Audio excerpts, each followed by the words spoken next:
It is the SMT Media Network. In today's video, I want to discuss why exactly the Mavericks were so willing to trade a generational superstar like Luka Doncic. I'm inspired to make this video by one of the homies, Derek. Shout out to you, sir.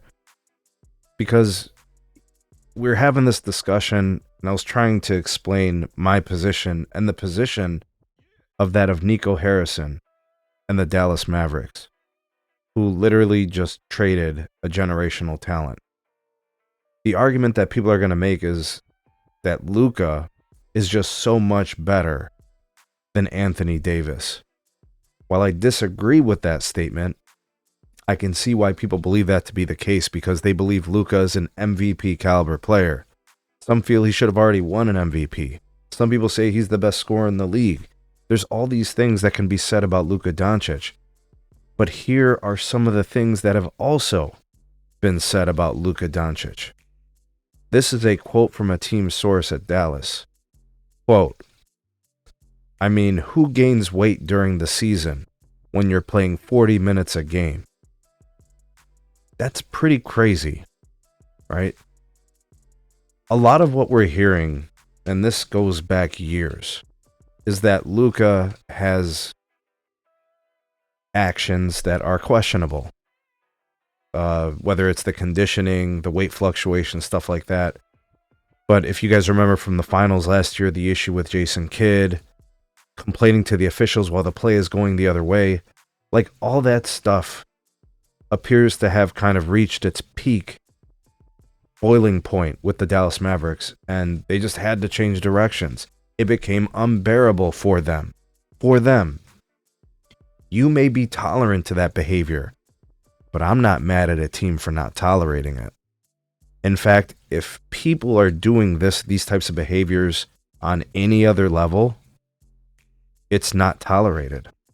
It's tolerated in the NBA because people enable it. They say, oh, well, it's a star and this is what stars do. Well, that's bullshit. It doesn't have to be that way.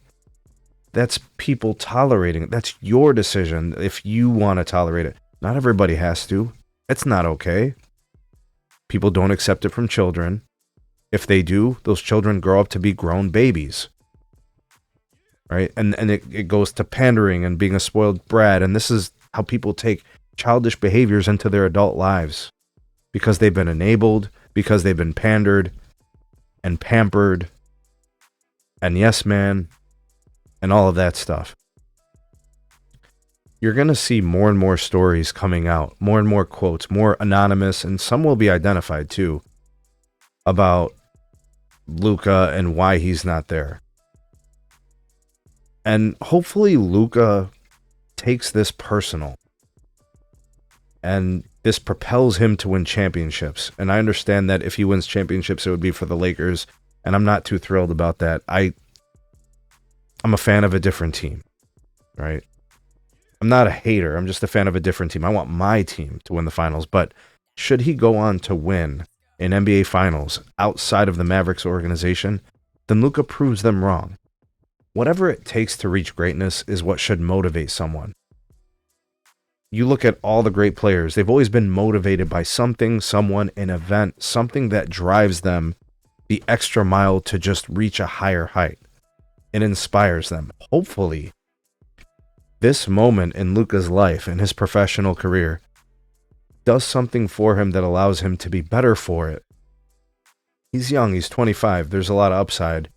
He's an incredible player. I watched him play, came to Cleveland and played against the Cavs. I thought to myself, this guy controls the pace of the game unlike anything I've ever seen. I see that same quality in SGA.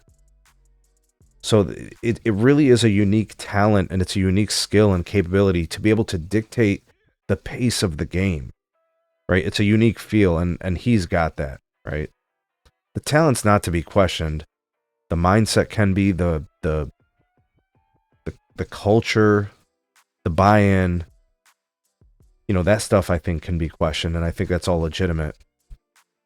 But I don't think this is going to change anytime soon. I think there's going to be a lot of talk about Luka and the way things fell out between him and the Dallas Mavericks. And it looks to me like he feels blindsided by this, but I'm not. I'm not blindsided at all. Not everybody's just going to sit there and tolerate bullshit. It doesn't matter who you are. Teams want control. Teams want good soldiers. Not everybody's going to put up with baby childish behavior. Hopefully Luka learns from this and he's better for it. We'll see if he pulls off the wins, gets a chip in LA, maybe a chip or more. We'll see what the Lakers do to surround him with talent to help him get there. But he had a good thing in Dallas. He got to the finals and he kind of choked it away. The team was playing pretty good. He was playing pretty shitty. He's got a lot of learning to do. This could be a moment, very pivotal moment in his life and his career as an NBA player. He can go down as one of the greats, but he clearly has things he needs to improve.